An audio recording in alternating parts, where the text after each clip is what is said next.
नमस्कार दोस्तों, आज हम लेकर आए हैं एक और नई स्टोरी। से पहले चैनल को सब्सक्राइब और वीडियो को लाइक ज़रूर करें। यह कहानी एक लड़के की जो सेठ के यहाँ पर नौकरी करता था। उसके माँ बाप इस दुनिया में नहीं थे। ज़िंदगी बड़ी परेशानी में चल रही थी। वह जाता था, रोज़ाना पैसे कमा करके घर आता था, खाना बनाता था, खाता था और सो जाता था। एक दिन उसने देखा कि एक बूढ़ा फकीर अपनी पीठ पर 3 ठेले लेकर एक शहर से दूर शहर की ओर जा रहा था। वह काफ़ी बूढ़े भी थे और काफ़ी देर से वह यूं ही सफ़र कर रहे थे और आखिरकार कुछ दूर और सफ़र करने के बाद वह चलते चलते थक कर एक पेड़ के नीचे बैठ गए। तभी उनकी नज़र एक नौजवान युवक पर पड़ी जो उसी रास्ते से जा रहा था और वह उसी दिशा में जा रहा था जिस दिशा में उन बूढ़े फकीर को जाना था। तभी वह लड़का उन बूढ़े फकीर के पास से होकर गुजरा। इस पर वह फकीर उस लड़के से कहते हैं, सुनो बेटा, क्या तुम मेरी थोड़ी सी मदद कर सकते हो? यह ठेला बहुत भारी है और मैं बूढ़ा हो चुका हूँ। मैं ज़्यादा समय तक इनका बोझ नहीं उठा सकता और मैं बहुत थक भी चुका हूँ। तो क्यों ना तुम मेरे एक थैले को ले लो और मुझे उस दूसरे गांव तक पहुंचा दो। इसके बदले मैं तुम्हें 3 स्वर्ण मुद्राएं दूंगा। वह लड़का उन फकीर की सारी बातें सुनता है और उन फकीर से कहता है, कोई बात नहीं बाबा, मैं आपकी मदद करने के लिए तैयार हूँ। कहिए आपको कहाँ जाना है? ऐसा कहकर उस लड़के ने उन फकीर का एक थैला उठा लिया और अपने कंधे पर ले लिया। तभी उस नौजवान लड़के को यह एहसास हुआ कि यह थैला तो सचमुच बहुत भारी है। वह लड़का और फकीर दोनों रास्ते में आगे की ओर बढ़ चले। कुछ दूर आगे चलने के बाद देखते ही देखते वह गांव खत्म होने लगा और तब एक सुनसान रास्ता आगे की ओर जा रहा था। वे दोनों अपने मार्ग में मस्त होकर आगे की ओर बढ़ रहे थे। तब भीड़ से पूरी तरह से अलग हो गए और वह लड़का उन फकीर से कहता है, बाबा, इस थैले में आखिर ऐसा क्या रखा है जो इस थैले में इतना वजन है? इस पर फकीर आदमी उस लड़के को जवाब देते हुए कहते हैं, कुछ नहीं बेटा, बस इसमें तांबे के कुछ सिक्के भरे हुए हैं, इसी कारण यह थैले में बहुत वजन है। उन फकीर की यह बात सुनकर वह लड़का मन ही मन सोचने लगता है, यह बाबा जरूर कोई व्यापारी है, तभी तो इतने सारे तांबे के सिक्के लेकर चल रहे हैं। और फिर तभी उसके मन में एक ख्याल आया कि मुझे क्या करना है। मुझे तो खाली यह थैला दूसरे गांव तक पहुंचाना है, बस इतना ही। जैसे ही उसके मन में ख्याल आया, उसने तांबे के सिक्कों का वह ख्याल मन से निकाल दिया और अपनी धुन में मस्त होकर वह आगे की ओर चलने लगा। चलते चलते कुछ और समय बीता और वे दोनों एक नदी के किनारे जा पहुँचे। वह लड़का हट्टा कट्टा था और काफ़ी चुस्त और तंदुरुस्त भी था, इसीलिए वह बिना सोचे समझे उस नदी में उतर जाता है। किंतु वह फकीर अब भी किनारे पर ही खड़े थे। इस पर वह लड़का उन फकीर से कहता है, क्या हुआ बाबा, चलिए आइए, हमें यह नदी पार करनी होगी, तभी तो हम उस गांव तक पहुंच पाएंगे। इस पर वह फकीर उस लड़के से कहते हैं, मैं जानता हूँ बेटा कि हमें यह नदी पार करनी होगी, लेकिन जैसा कि तुम जानते हो, मैं अब बूढ़ा हो चुका हूँ और दोनों थैले लेकर मैं यह नदी पार नहीं कर सकता। कहीं मेरा पाँव फिसल गया तो क्या होगा? क्या तुम मेरी एक और गठरी ले सकते हो? मैं तुम्हें इसके बदले भी 3 स्वर्ण मुद्राएं दूंगा। इस पर वह लड़का मुस्कुराते हुए उन फकीर से कहता है, बाबा, आप मुझे शर्मिंदा कर रहे हैं। यदि आप मुझे स्वर्ण मुद्राएं ना भी दें तो भी मैं आपका कार्य अवश्य करूंगा। मैं आपको उस दूसरे गांव तक जरूर पहुंचाऊंगा। इस पर वह फ़कीर मुस्कुराते हुए उस लड़के से कहते हैं, बेटा तुम तो बड़े ही भले इंसान लगते हो। इतना कहकर उन्होंने वह दूसरी गठरी भी उस लड़के को थमा दी।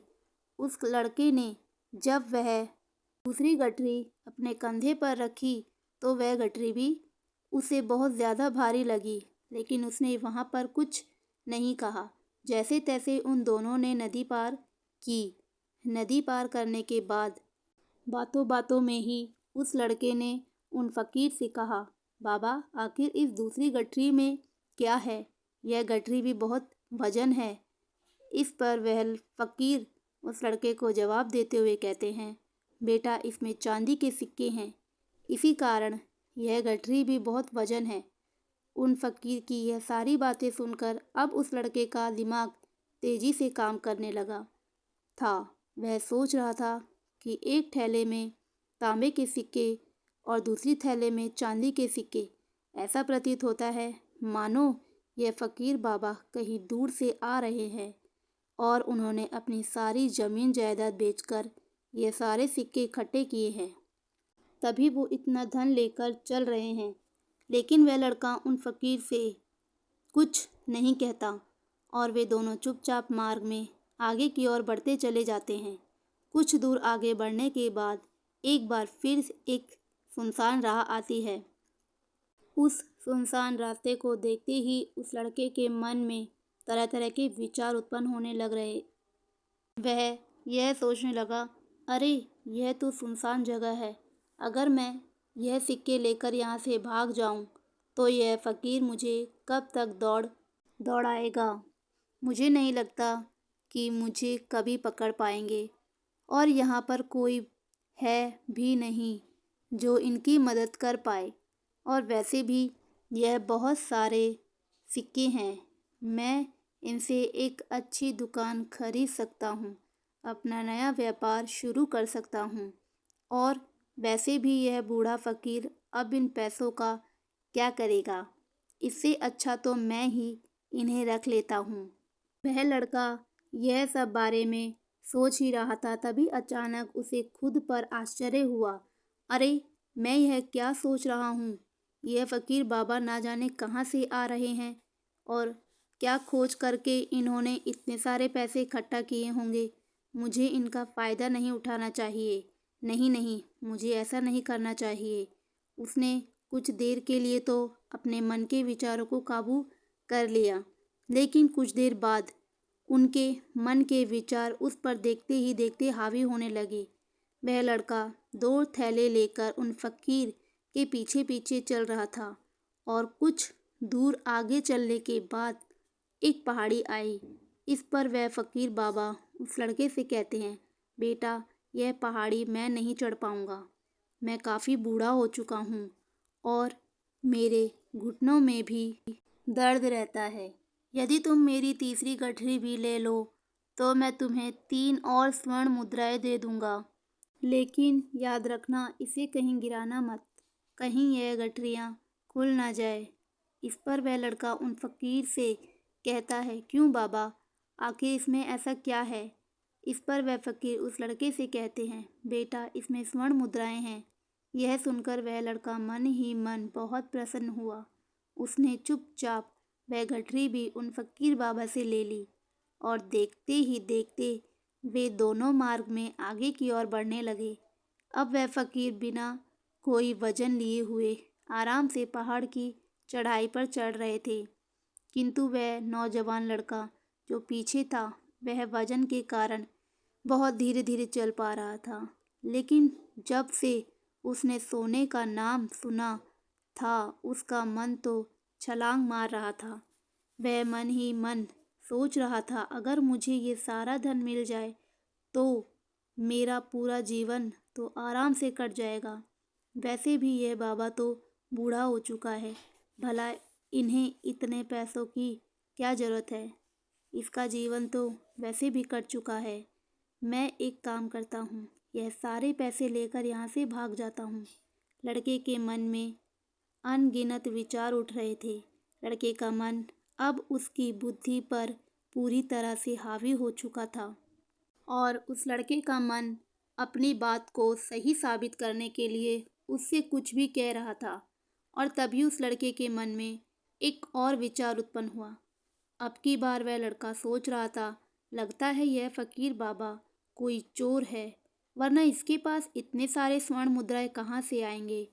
अगर यह कोई व्यापारी होते तो भला यह इस तरह पैदल यात्रा तो नहीं करते, और अगर इनके पास इतने सारे पैसे थे तो यह कोई ना कोई साधन भी तो अवश्य कर सकते थे। लगता है यह कोई चोर है, और चोर से चोरी करने में भला क्या बुराई है।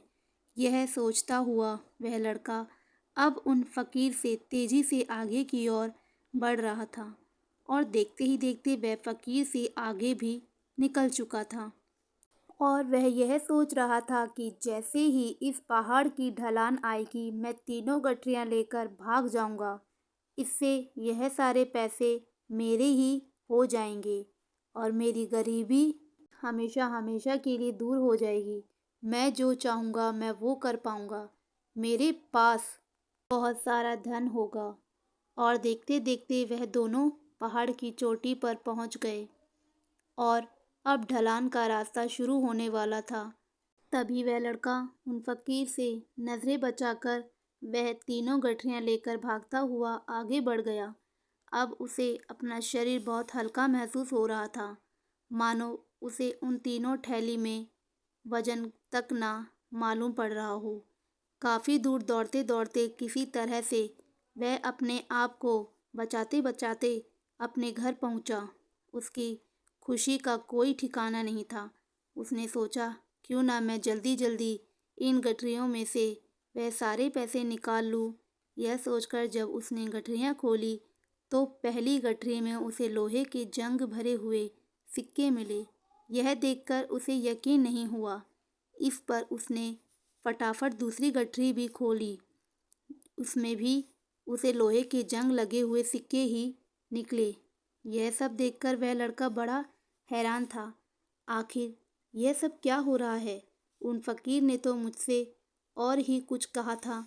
अब उसने वह सोने वाली गठरी खोली और उसमें भी लोहे के जंग लगे हुए सिक्के ही निकले। यह देखकर वह लड़का बड़ा क्रोधित हुआ। उसने सोचा, उन फकीर ने मुझसे झूठ क्यों कहा? उन्होंने मुझे ऐसा क्यों कहा कि एक में तांबे के सिक्के हैं, एक में चांदी के और तीसरे में स्वर्ण मुद्राएं हैं। यह सब सोच ही रहा था कि तभी उनकी नज़र उस थैले में पड़े एक पत्र पर पड़ी। उसने यह पत्र उठाया और उस पत्र में लिखा था, यह पूरा नाटक ईमानदार व्यक्ति की खोज करने के लिए रचा गया है और मैं इस राज्य का राजा हूँ।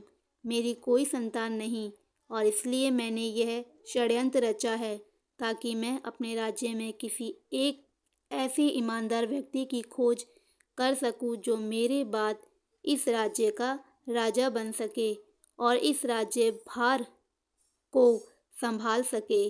और इस राज्य का भार वही संभाल सकता है जो पूरी तरह से ईमानदार हो, के मन में किसी प्रकार का कोई लालच ना हो। इतना पढ़ते ही वह लड़का जोर जोर से चिल्लाने लगा। वह सर पकड़कर बैठ गया।